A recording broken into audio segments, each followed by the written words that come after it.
wherever you are and however you are listening. Thank you so much for being back with us on another episode of Winning the Moment. Today we have Luis Báez, and he is a revenue enabling strategist and sales coach dedicated to serving executives and sales leaders at business. Luis, thank you so much for being here with us today. I appreciate you for having me. So where are you joining us from? I'm broadcasting from Sacramento, California. And up until a couple of minutes ago, it was a sunny day with the clouds rolling in. Same for us here. We had a nice morning and it got a little windy and cold in the afternoon. So are you from California originally? No, I was born in Puerto Rico, and then I have to say that my family abducted me from the island and raised me in New York City. And I grew up about 10 minutes away from Yankee Stadium in the Bronx. Wow. How'd you like growing up in New York? I'm thankful for it. As a kid, I literally did not realize I was rubbing shoulders with every creature from every walk of life. I didn't realize that it wasn't the norm to live that way until I started getting the ability to travel and things like that and older in age. But it was a great place to grow up. I wouldn't change it for anything else. How old were you when you moved to New York? I was a baby. So we were like back and forth for a few years and then settled in New York when it was time for me to start going to school. And it was decided like you will pursue education in the US, you will learn English, and this is your path. Okay, look at that. So how long did you live in New York for? Gosh. Okay. So lived in New York up until I was 29 years old. Okay. And then I moved to California on a whim. Well, yeah, what brought you out west? Sunshine, career, and lifestyle, truly. And I was working in advertising sales in New York City, worked at WebMD, BBC, and then I wanted to get in on tech and get in all the action in Silicon Valley. And so I showed up and I rubbed shoulders with folks until I was on LinkedIn one day and LinkedIn recruited me. And then the rest of it was history. Wow, that's awesome. So tell me this. I'm going to New York in July. I've got 2 weeks of speaking gigs, but it just so happens the 4th of July is on, I think, on a Friday. So my family's going to come out and spend the weekend because I'm not speaking over the weekend. So what should we do in New York for the 4th of July? Like, what are those like must-do things? Gosh, I'll warn you right now, it's going to be overcrowded. That's a very crowded time to be in New York. Is so it? Just be ready to be on long lines and queues and things All right, like that. good to know. But certainly, I'm a foodie and I love like food crawling. So I would hit up Jackson Heights. Jackson Heights is this beautiful nucleus in Queens. And I think at one point I had the title for like most languages spoken in one concentrated area of the world. Wow. And you can literally on one strip, it's like Colombian food, Indian food, Korean food. You just keep making your way down. It's so good. So food crawling in Jackson Heights for sure. Okay. Anything else? What about like fireworks? Is there like a spot to be? Is that like a Central Park thing, or where's the best spot for that? If you've got access to a rooftop, that would be the game to play. Okay. If you've got a homie in Battery Park, in that area, or like the financial district, who's got a view or a rooftop deck sort of situation. Okay, so our property is in the financial district that we're staying at, and I believe they do have a rooftop spot there. So that's the way to do it. Find yourself a nice bubbly rosé and enjoy the view, my friend. You know what's nice about rosé, Luis?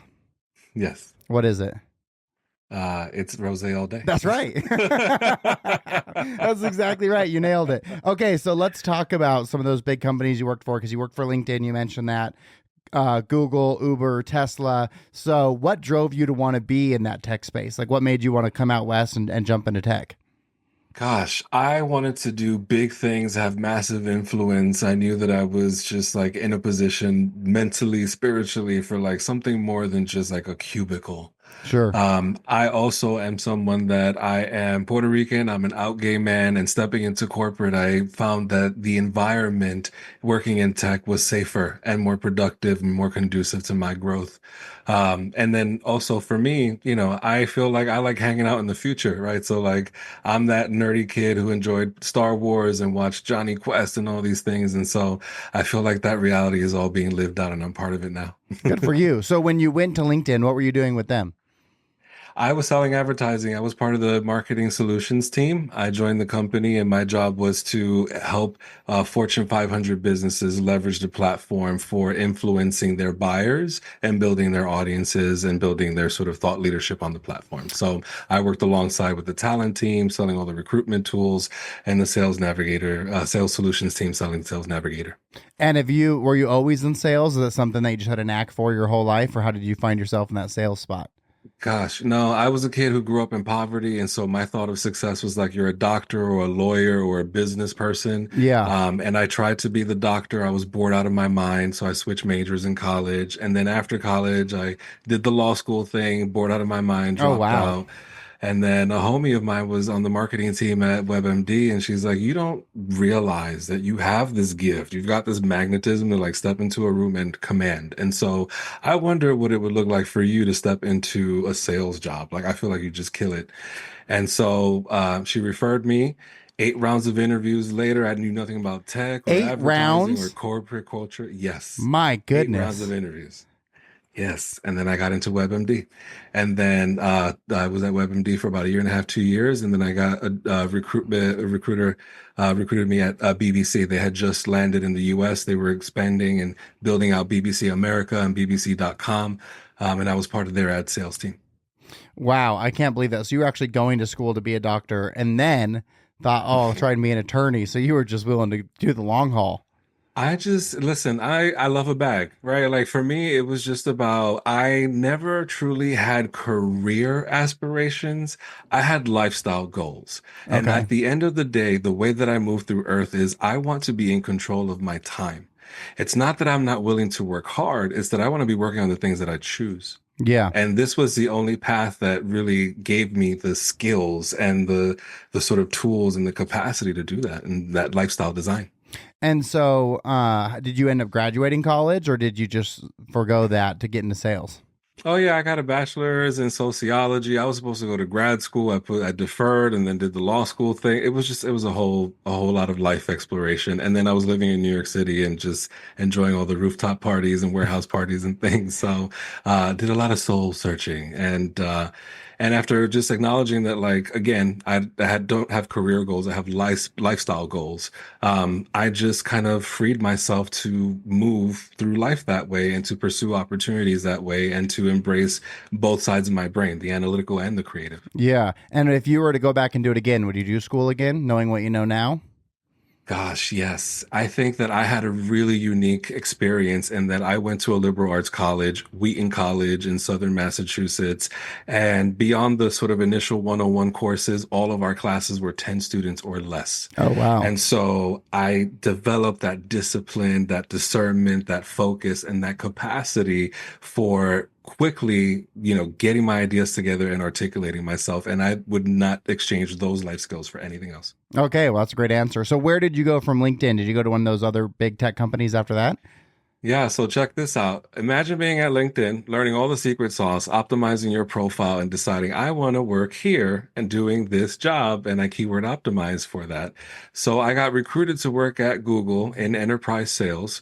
And after spending about 2 years there, I can very confidently say that it was the best business education that I've gotten. It was like getting paid to get an MBA. I bet. Yeah. I mean, I've heard stories of the Google campus. So, when you're selling enterprise sales for Google, what are you selling? Literally everything that they offer. So it was imagine me stepping into energy companies and deregulated markets like Texas. They're all competing against each other. And I am selling the AdWords, I'm selling the Okay. YouTube ads, Yeah. I'm connecting them and plugging them with the Nest team. Right. And so I was sitting at that sort of, selling the entire portfolio of what they were offering. That's an interesting thing you bring up about the deregulated energy in Texas. That was so wild to me. I lived in Mhm. Houston for 3 years, and it was like, yeah, pick your energy company. I was like, what? NRG. No, wait, TXU. I Yeah. couldn't believe it. It was a wild thing. All right, well that is pretty amazing. So then, why did you leave Google? If you had such a great experience, what was the motivation to move on to the next step? I was recruited to join the Uber for Business team. They were just building out that revenue engine, and I joined their enterprise team. And I was with the crew for about 6 months before I decided it wasn't for me. Okay. And that's when I started cranking up my game from side hustling to consulting and stepping into businesses and helping out with their revenue enablement. And when you were with Tesla, what were you doing with them? Yeah, I was recruited as to join their leadership development program, and I was a field sales manager, partnered with an executive mentor. My job was to pull up at events where customers hang out. Think wine festivals, art festivals, and things of that Okay. nature. Pull up with a bunch of vehicles, offer test drives, and take orders on the spot. Wow. So, which of those jobs did you enjoy the most? Gosh, I loved my time at LinkedIn. You I still did. think it's one of the best cultures of any company that I've experienced so far. And at that time, obviously, when you were at those companies, you were in an office. Do you know now? Do they operate in an office or are they remote? Do you know how they operate now? I've got friends at LinkedIn who work remote and then they commute into the office, a few times a week. And all of these companies are shifting their policies, but I think LinkedIn has remained firm on being, inclusive about the ways that they recruit talent and getting the best talent in place. And so you enjoyed LinkedIn the most. Would you say you learned the most at Google?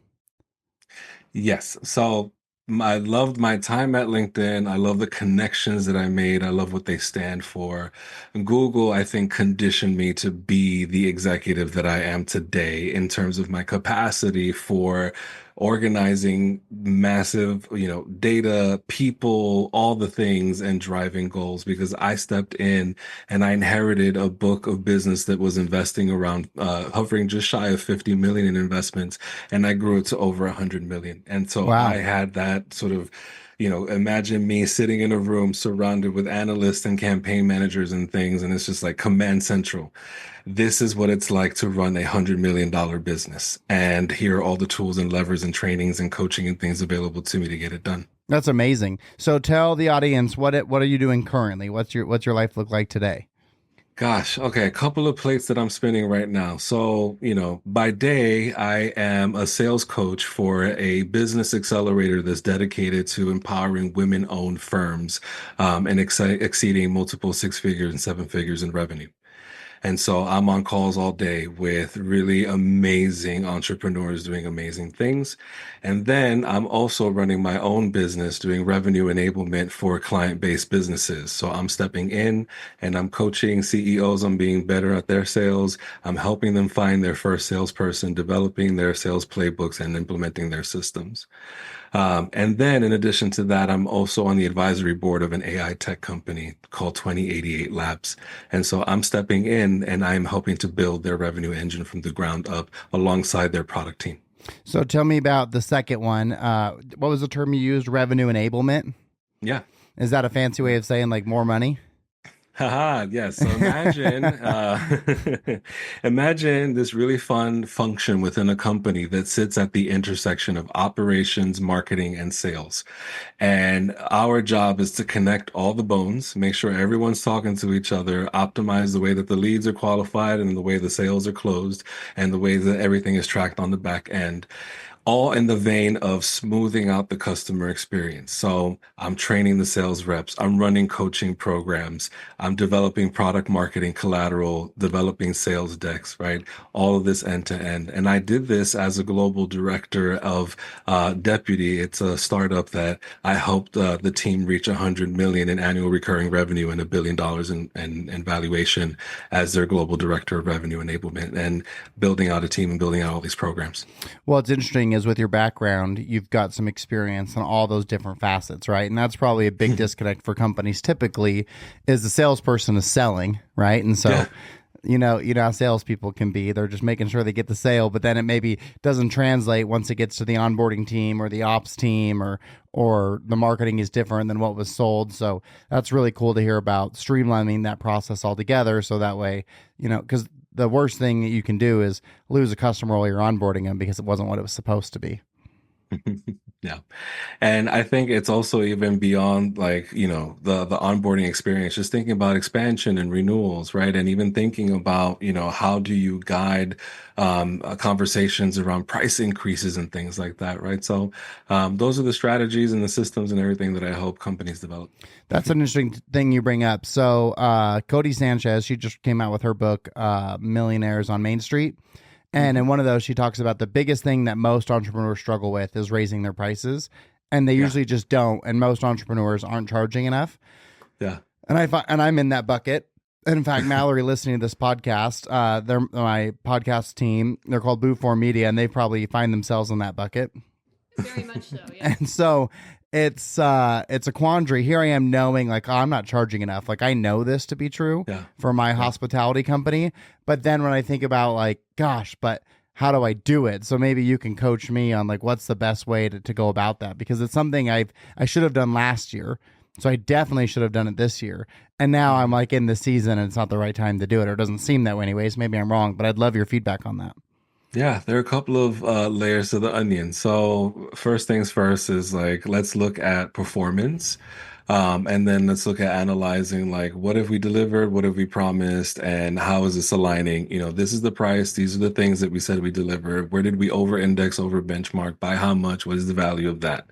And then let's right size what the contracts were. And so we might have contracted 100K with one client, but we delivered 120 in value. And Okay. so what you need to really assess for yourself is where was the over delivery and what was the value of that over delivery.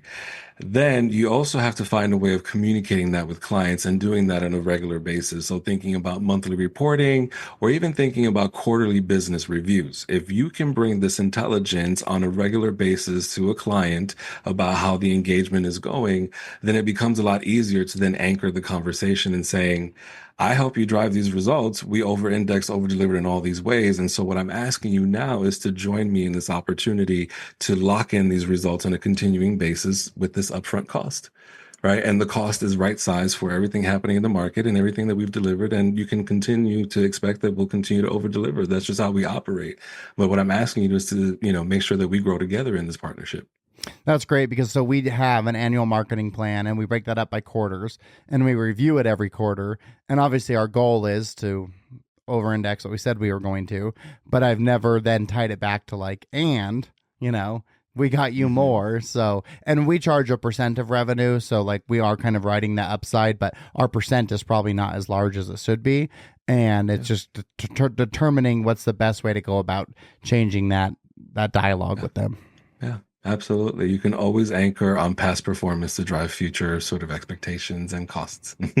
So then let's talk a little bit about that AI company. Obviously, AI is all the rage, and everyone hears that buzzword and knows it's happening and it's coming and it's going to be incorporated into our lives. And so, what is the AI company do that you're on the advisory board for? Yeah, and so imagine, if you will, a future where, we're talking about borderless workplaces, right? When we think about, you mentioned remote work earlier, hybrid work, imagine what that looks like across borders, right? And imagine the sort of like hyper globalization of everything that's already happening in the world, teams humming along in different time zones in different countries. How do we optimize their performance? How do we optimize their transitions as they're moving across borders? How do we, facilitate relocation and all those things? And so we are right now, hush hush, working on a few things, all in the vein of accelerating the productivity of the future of borderless workforces. Interesting. So you're talking about like having people on all different continents working. So really, like the work is happening 24 hours a day. Yeah. And thinking about how do we, leverage the tools that are available? How do we facilitate transitions, relocations? How do we streamline processes that are archaic and outdated? Those are some of the things that we're looking to really facilitate, is thinking about productivity in a world that's impacted by things like climate and politics and all those things, where people are going to be constantly shifting around and business still needs to happen. Yeah. Okay. Now, one of the bullet points that you had shared, I found to be really engaging, is leadership tactics that drive real results without the grind. So I think there was a time that the grind was like a badge of honor, Hmm. and like the more you worked, the better you were. And now, and you kind of alluded to it earlier, like you wanted the freedom to work in the capacity that you want to for the lifestyle that you want, which kind of Yeah. goes in line with that. So I'd love you to elaborate more on that. What are those leadership tactics that you can use to drive results without having to feel like you're in a constant grind all the time? Yeah, I think we need to redefine what leadership is, right? Typically, when I find someone who's like a first-time manager, first-time entrepreneur, first-time stepping into, leading a vision or driving a goal, there's this immediate sort of urge to know it all, do it all, and to be, inclined to control outcomes. And I think that those leaders that I most admire and respect have developed the trust and the intuition to let people rock out.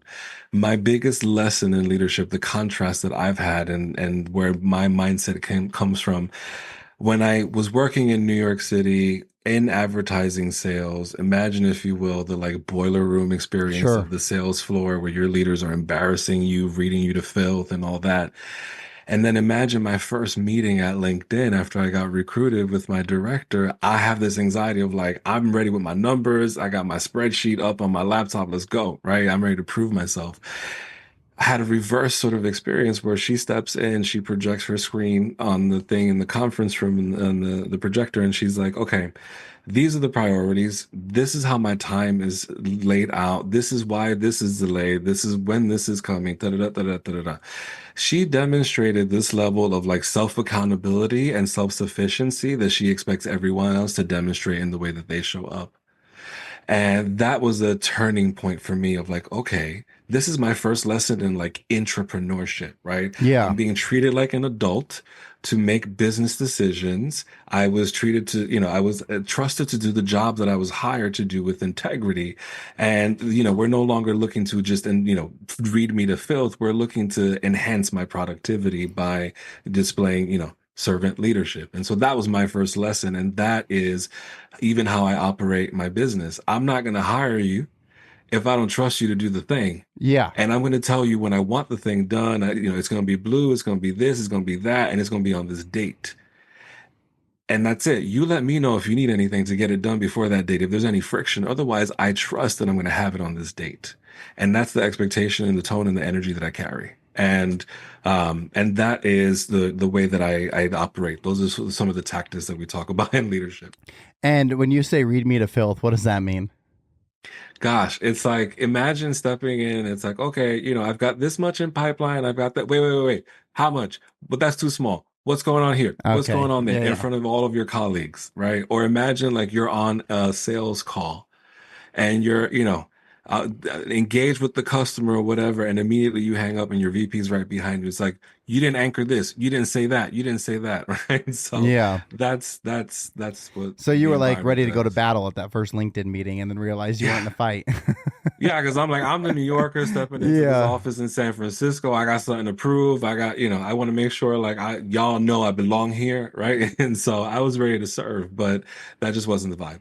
And you kind of started the dialogue around this, but what you're talking about is like your leadership mindset shift. And then you were saying smarter thinking beats hustle every time. So elaborate on Yeah. what you mean by that. Gosh, we can turn to the reports. It's like, lazy people are the smartest because they're looking for the most efficient way to drive the highest impact. And so, it just, for me, I'm less concerned in like, I don't need you to sit at your desk and look busy until the clock runs out. Yeah. I need the problem solved. If you can solve it by 2 p.m., enjoy the afternoon, right? Like I just need that kind of mindset of just like, let's the direct line to the solution. Um, and that for me is never, the hard work is necessary at certain points when you're building things, launching things, or attempting new things. So we got to pay our dues to processes, but you got to like smart up as you go, right? Like you've got to learn Yeah. to be more efficient in the way that you approach Yeah. things. We had at our company, we were in the office 5 days a week. And then we went to four work days all in the office. And then I think we did like every other just to kind of keep that culture. But there was a sense at times of like, well, I'm just sitting here because I'm supposed to be here because I'm still working, right? And I had helped consult with a tech company for about a year, and that leadership was very much like be in your desk working. And I was able to find ways to work faster, but then I would just be there because I knew that's just what the leadership wanted. They wanted Yeah. to look in my office and see me at my desk, even if I wasn't actually doing it. I remember my wife calling me and being like, "You coming home?" I was like, "No, I got to wait till 5." And she's like, "Are you working?" I was like, "No." But that's just what they wanted to see, And so Yeah. shifting that culture for us. And now we're pretty much at this point fully remote. And it's amazing how much better the quality of your life is because like this morning I was able to take my kids to school I did some work before I took him to school, came back, finished my work, went to the gym with my wife, came home, had a breakfast, did some work, had a couple client calls, took my dogs for a walk with my wife, came home, had some more calls, picked the kids up from school. Uh, I had to sit down with my kids, digest their day, and now I'm here doing this, and it's like that is such a better quality of life. And yet I would have just been in an office for all of that time. So Yeah. you don't get the kids to school, you don't get to pick the kids up from school, you don't get to walk your dogs, you don't get the gym with your wife, and so all of these amazing things happened, but no part of my day, as far as work output, was diminished. Hmm. The same work output was done either way. I just got to Yeah. sprinkle in the parts of life that really matter. Yeah, yeah, it's just like, the thing is, people fail to really understand that like productivity does require oxygen. It requires Yeah. rest, right? The apple's not going to fall on my head if I'm stressed out. It's going to fall on my head when I've had a moment to breathe and like, oh, okay, right? You want that kind of innovation, allow it to happen, right? You got to honor the recipe for it. Well, and so often, like you have those great thoughts when you do disconnect and you're taking that walk or you're taking the shower and your brain's finally like off for a minute. That's when you Yeah. can get an aha moment. Yeah. Yeah. My aha moments never happen when I'm sitting in front of a screen. No, never, never, ever. Okay, so one thing that you talked about earlier that was really interesting is you talked about how you wanted a particular role at Google and you Yeah. optimized your LinkedIn for that. And it Yeah. sounds like you're branding yourself, and you have brand you how to build or how building a personal brand opens doors and creates opportunities. Is that kind of what you did with LinkedIn, or would that be a different thing? Yeah. So while I was at LinkedIn, as an account executive, I learned all the ways that companies and executives and influencers and thought leaders were using the platform. So I was taking notes. As I was looking at what was happening in the economy, I always wanted to be in control of my money and my, destination. I wanted to also be open to as many opportunities as possible. And I also recognized that compared to other platforms, like there was an opportunity to get a lot more attention. Right. And so I started just posting content, sharing the journey. And I ended up being recruited at Google. At that point, I started getting taps on the shoulder. It's like, dude, how do I do that? Like, I want to work Yeah, at this company, that company. Like, what's the formula? What's the sauce? And when enough, when the homie reaches out, that's cool. But when a homie's homie and a homie's cousin starts reaching out, that's when you got to put a price tag on things. And that's when I started coaching on how to make your career pop using LinkedIn. And then eventually the tap, tap, tap started coming in on like, how do you run a side hustle while working full time? Like, how yeah, do you make the time? What are the systems? What's the sauce there? And so I have been doing this work, since 2015, right? In terms of teaching people how to get a bag in this vein. And it's all been through how you use LinkedIn, right? If you're a consultant, whether you're a coach or a thought leader or a speaker, right? Leveraging the platform in that vein. I'm one of the first million users on the platform. I was like in college trying to build out my LinkedIn profile. Still didn't have a job, but I knew I wanted one, right? And so it's been that anchor of all the things that I've done in terms of remaining in control of my money. I'd love for you to elaborate on some like tips for the listeners and like what are some of those things that people listening to this can do on LinkedIn's an interesting one. That's the only social media that I've had for like a very long time. I can Yeah. remember one of my colleagues, this must have been like 2007, saying like, "Oh, go get on this thing. It's Facebook for businesses." And I was like, "Okay," and that was like the time, the only social media I had. I've never really had success, but I've never really like actively pursued success on the platform either. I had one Mhm. post that really took off, and thanks to that post, now I have a book because of it. So I gotta thank LinkedIn for that. But I'm Yeah. wondering, like, what are a couple tips that the listeners could get from you on how to best present their personal brand on LinkedIn?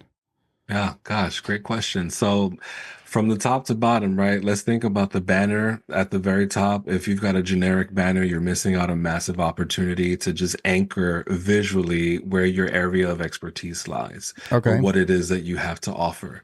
And so, if you've got a book, that book needs to be shown on that banner, right? If you're an attorney, that needs to be clear in that banner. right? If you run an agency, what's the service, right? That needs to be the first thing that strikes visually. Then we want to think about the headshot. If I can't see your face and if your presentation is misaligned with the culture of the industry that you serve, fix that, right? So if you are an attorney, yes, you certainly want to keep a certain aesthetic that's in line with what's expected from someone's general counsel, right? If you are a marketer, you get a little bit more leeway to be creative and Yeah. colorful with your presentation, right? So let's honor that. Let's honor like imagery and presentation that is industry aligned. Okay. And then beyond that, right, you want to think about your LinkedIn profile is your, for all intent and purposes, 24/7 salesperson. And so you want to drive people to your buy buttons, to your services, to your what it is that you do or how it is that you move, right? And so you want to be on the sort of summary about section of Yeah. yourself, be prescriptive about your domains and the work that you've done and the results that you've driven. Give us the like high level executive briefing. I have helped 1,000 companies influence, 50 million in revenue, da da da da da da da. Demonstrate those receipts. Also, throughout the about and throughout your experiences on the LinkedIn profile, be dropping links that link back to the services and the products and the things that you This is offer. great. I'm on my LinkedIn now, like just checking to see, like, okay, how am I doing? Yeah, right. And there's Then opportunity for sure. you also have the opportunity of having featured content I am that taking lives as like a advantage of that. carousel. Yep, yep, I got that on there. Excellent. So think of that as like your funnel, right? And so if you've got a newsletter or something that, is how you nurture your audience, that should be the first thing featured. Then think about how your funnel progresses in terms of your offering, and then each, sort of successive link that you feature should drive that journey visually for them. That way they understand how to get in where they fit in if they want to work with you. Um, and then the last thing that I'll say is, you've probably noticed a lot of folks when they comment or when they post and things like that, there is a URL that's included right below their tagline on the way that their profile shows up. Take advantage of that, right? And so that is an opportunity for you to, every day, 5 minutes a day, comment here, comment there. You're breadcrumbing and letting everyone and your network and all those sort of ripple effects from the visibility, you're breadcrumbing folks and pulling them back in to let them know what it is that you do and what you offer. So don't miss out on that opportunity. Oh, that was great. So are you still using LinkedIn to drive like your own consulting business now? Is that still a tool that you're using? Yes, I am definitely continuing to build my audience. I am on the background working on a much bigger launch and intention for the back half of this year. But I haven't taken the pedal off of like building my audience in the meantime. And I've had massive success in driving, website traffic and driving, consults that way and discovery calls that way. Because imagine I'm laying it thick on LinkedIn, offering all the advice, something I say resonates with somebody. I'm addressing a problem they're actively having in that moment. They click back, they see that I'm offering, the aspirin to their headache. Let's go. Right. It's just a frictionless way of really, demonstrating expertise and generating leads that way. And what would you say is like a better use of your time? Is it better to like be posting daily on LinkedIn, or is it better to engage with someone else's content and be the aspirin like you mentioned?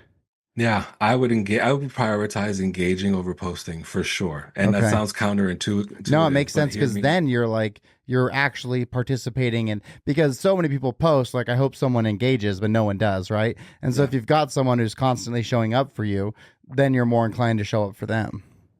Yeah. And I think people overthink what they should say because it's a professional environment, blah, Yeah, blah, sure. blah. Whatever you would say if you were sitting next to a colleague in a conference room is exactly what you say on LinkedIn. Like we bring our personality, we he ha ha and crack jokes and talk about Beyonce or whatever in a boardroom. We can do that on LinkedIn too, while also demonstrating our expertise, right? Like just be human because at this point, like that's what sells. Authenticity is currency this day and age. Well, it's a perfect segue because one of the other things you talk about is leading with authenticity in an AI driven world, which obviously is unique, right? Because now you've got, like, for example, our episode that we're doing right now, I'm going to throw some bullet points into Chat GPT and it's going to spit out our episode description, right? And Yep. so it's great and I love it and it makes it way more feasible for me to do this, but you do lose a piece of that authenticity because I'm not writing it, I'm just giving it some bullet points. And so how do you lead with authenticity while still leveraging the tools that AI provides? Yeah, I think that, pulling on the thread that you just laid out here, it's amazing to use it as a brainstorming tool, as a tool for driving efficiencies and the productivity and these smaller sort of, tasks. But when we're talking about engaging with customers, or when we're trying to elevate our expertise and thought leadership, nothing is going to replace getting on a microphone or getting on a camera. Yeah. And so, imagine, if you will, people's distrust and frustration with chatbots, right? On the one hand, it's like, is this real? Is this helpful? Are you like secretly hacking me while I'm trying to ask you a question, right? There's that kind of fear, Yeah. right? And but then there's also the frustration of like, I don't want to talk to a bot, right? Like I'm further along in my journey, process, research, or whatever. I'm ready to have human contact. I am ready for someone to validate my decision and Yeah. choices and investment. And that validation still requires a human touch. And so imagine, if you will, yeah, go ahead and use the chat GPT to build out, nurture, email sequences. Great. But maybe every other email in that segment, you think about popping in a video where you directly engage the recipient and invite them to a conversation. Like, I know that you are here because you're thinking about these problems. I also know what it's like to talk it out. And so why don't you jump on a call with me and we can just get you to where you need to be faster? Yeah. I love that. That's great. So do you do a lot of video work for like your branding stuff that you do in your LinkedIn? Are you into the content space? Yeah, so not only am I posting videos as part of like my regular sort of like content cadence, but I also work with a publisher, Madecraft, and we've produced courses that have been distributed on LinkedIn Learning. One of them is on personalized sales, where I teach these strategies of how to use video and cut through the AI. And then the other course that I teach is my revenue enablement playbook for building out an array of revenue enablement function in your business and tying all those threads together across sales, marketing, and operations. Yeah, I saw that your courses have been taken over 20,000 times, which is pretty incredible. What is Madecraft? Maycraft is a publisher that focuses on learning content that's distributed to learning libraries like LinkedIn Learning, Cornerstone On Demand, as well as the learning libraries of Fortune 500 companies. So Okay. imagine, if you will, they're like a record producer, and I'm just like the newest artist on the scene, and they're just Okay. handling all the distribution and everything So for me. they're helping you get found. Yeah. Okay, that's cool. That's awesome. Okay, so next question for you. This is one that I ask everyone who comes on the podcast, being that it is winning the moment. But what's the biggest win you've ever had in your life, Luis? Gosh. I am thinking of a client of mine who lost a family member, lost their job, had three kids, on the verge of all the things collapsing. And this client got homed in and focused, produced a TEDx talk, wrote a book, recorded the audio book, all the things, and just thinking about her mindset shift and how radically different her life is and how she's been able to like manifest and command the things that were on her heart. That for me, I think is like the big, like I'm even getting goosebumps just thinking That's about it. Like great. that for me is like why I still do this work and the kind of Yeah. impact that I want to have. That's very cool. Well, it takes that kind of drive and passion to do anything for a long period of time, right? So you can have Yeah. clients you've got those special relationships with. That's amazing. So, in the vein of that, then obviously, there's a duality in life, and so there's wins and there's losses. So, what's the biggest loss you've ever had? Wow. Um, that's a great question. I haven't reflected on that in a minute. I think for me, the biggest loss was leaving New York City. Okay. Yeah, talk about and that. moving to California. We can talk about all the gains and all the ways that my life is wonderful, and I would never take it back. But there is a chapter of my life that I closed when I jumped on that plane. Yeah. And I am still sitting with that. I'm Yeah. still sitting with because New York is still not even the same city that it used to be. So even if I were to move back, it still wouldn't be the place that I loved quite the same way. And how long have you been in California? 13 years. Okay, yeah. So you got over a decade out there. Yeah. And yeah, and in that time I've lived in San Francisco, Sacramento. Yeah. Which part of California do you like the most? Gosh. There are two places that I would say are my happy place in California. One is Berkeley. Okay.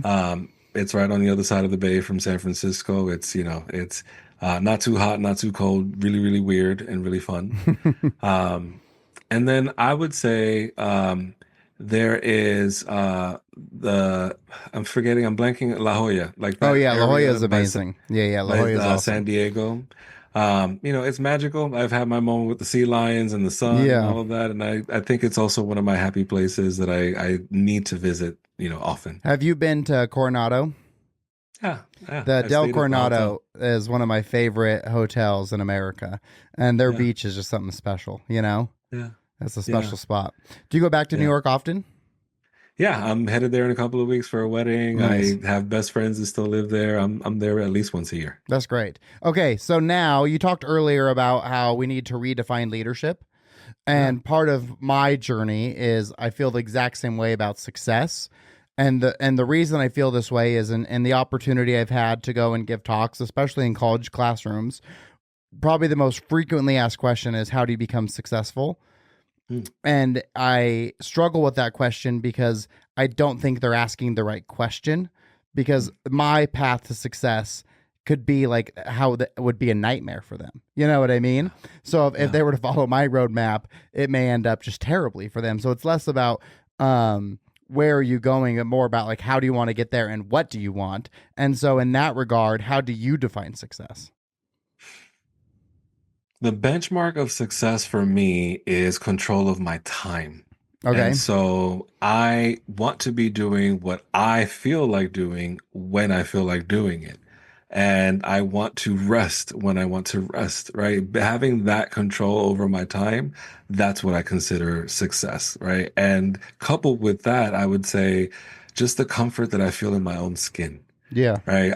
I'm okay with however imperfect I am, or however whatever people have to say about me, like that's between me and my bank accounts. We're good. You know what I mean? Like Yeah. that my I'm good in my skin and that's also the measure of success for me. I really like that answer of controlling your time because a lot of times, like people might say freedom. I've used that before, and freedom really is another way of saying control of your time because it isn't like what I expressed about my day to day. It's not that I don't want to work. I just want to work in the pockets that make sense, you know. Yeah. And I don't want to. I no longer want to be in a place where I can't take my dogs on a walk or I can't take my kids to school or pick them up from school. And it's not at all about like, oh, I want to be even like lazy, like we were talking about earlier. It's just that let me do it when I want to do it. You know what I'm Yeah. saying? And there's something so freeing about that. In fact, it was a really beautiful day the other day, really nice and sunny here in southern Utah. And I went outside before a call and I did a meditation out in my grass. And it was like, this is amazing. Like, it's only 11 minutes. It was an 11-minute meditation in the sun. And it was so refreshing. And I wear this aura ring. So, like, not only do I believe it's refreshing, but the data says so as well. And it's like that 11-minute reset was so valuable to the call that I was going to take. But if I was in a corporate office, I probably would have just like looked at Twitter or something for 11 Yeah. minutes. You know what I mean? Yeah. And which Yeah. one am I actually serving my clients better, you know? Yeah. Absolutely, my friend. No, I get that. I think it's just perspective, right? I think for me, I mentioned earlier my journey of like, I want to be the doctor, I want to Yeah, be the yeah. lawyer, I want to be this, I want to be that, because I was chasing an image. We talk about like what is leadership, and for me, it was like, oh, For I sure. admired that person who was buttoned down and could command a room and could speak and was of a certain caliber and poised in a certain way, and I kept chasing this image, and I associated that image with the title. And then I got it. I got the title. I was wearing the suit. I was making the money. I was doing the things. I was. And I got there and I was like, this is still not fulfilling, Yeah. right? And at the end of the day, I'm also just burnt out trying to keep up this image and trying to play this game and do this tap dance. And so the metric of success and the benchmark of happiness for me shifted after doing the damn thing and then realizing it's still not enough. That's funny. I talk about in my sales coaching or leadership coaching about I'll be happy when moments. And I tell people not to plant your happiness flag in the future because, kind of like what you had said, you could do that. And it's like, once I get this job, once I get this title, once I get this money, I'll be happy. And then you can get all the three of those things and look around and be like, shit, I'm still not happy. And then it's scary because it's like, oh no, Yeah. all my happiness is predicated on this thing. And now I have this thing. And the other part of that coin is that our mind doesn't know the difference between reality and thoughts. And so when you tell yourself, I cannot be happy until, then if you have moments of happiness leading up to it, you're like, oh, no. Remember what you said. Can't be Yeah. happy. We can't stop. We're not there yet, you know? And so, Yeah. yeah, I used to wear suits and I thought that was cool. Yeah. And now I wear sweats like every day and it's so much cooler, you know? Yeah, I know. I had a collection of cufflinks and all these Yeah. things that I thought were so cool and so successful and powerful. Now I'm like, I'm getting ready for a wedding in a couple of weeks. I'm like, ooh, I need to shop. I am not wedding ready. I don't own a sports coat or anything.